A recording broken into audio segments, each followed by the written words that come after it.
Starting Alabama with Guatemala was a rather simple thing because I had a very, very fine man who was the editor-in-chief of the Birmingham News. His name was John Bloomer.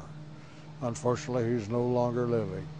But John had read some articles about Guatemala, and I said, I know just where you can go. And so I got John Bloomer to head up the team of going down to Guatemala and to meet with a counterpart group. And sometimes I would go with some of those first groups to help them get started. But after the initial activities, I would withdraw. But I would stay in touch enough that I could see that things were really moving on the track that we had outlined. And so with Guatemala, it was because of that one man, John Bloomer, who was the editor-in-chief of the Birmingham News.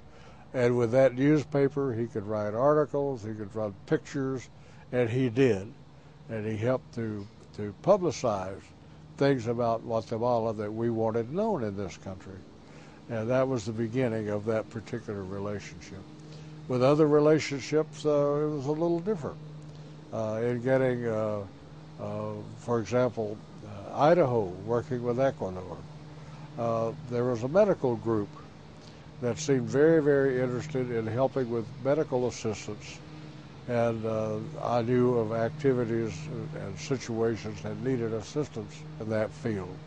So we helped to bring them together, and it was just automatic. It would blossom, it would grow. I think we helped start the spirit of volunteerism because I would go to these states and I would describe the situation, the kind of assistance that they could give. I think we kind of launched it, as a matter of fact.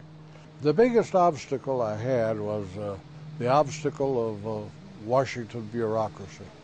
Some people in Washington didn't care for what I was doing, and some people in some of the embassies in Latin America didn't like what I was doing because I would go around them.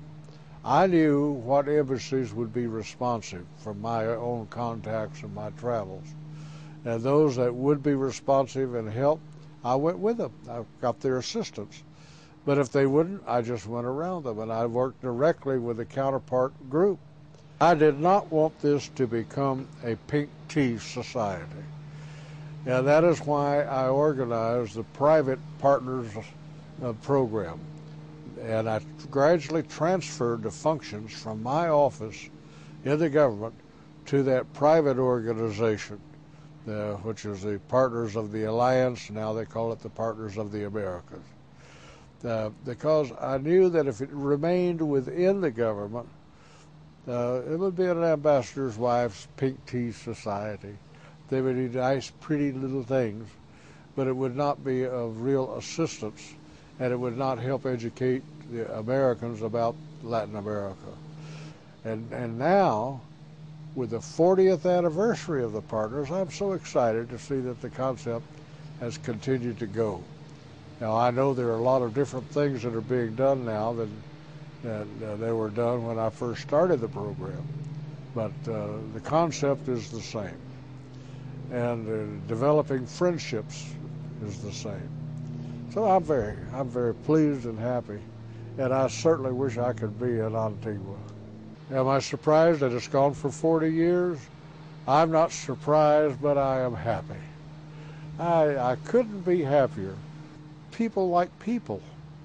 And when you get areas working together on projects and activities, and you develop the cultural exchanges and the language and the music exchanges, all of these that go with it, even sports, it becomes very satisfying and a continuing exchange. I'm very pleased with it. I feel like I've done something worthwhile, and all of the things that I've done, and I've had a lot of experiences. I've traveled in 58 countries of the world. I've really done a lot of things.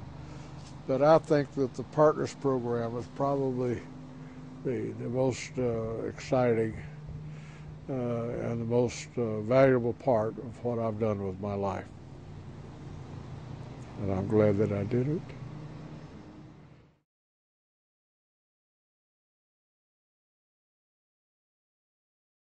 Keep it up. you're on the right road. And don't let the bureaucrats wear you down.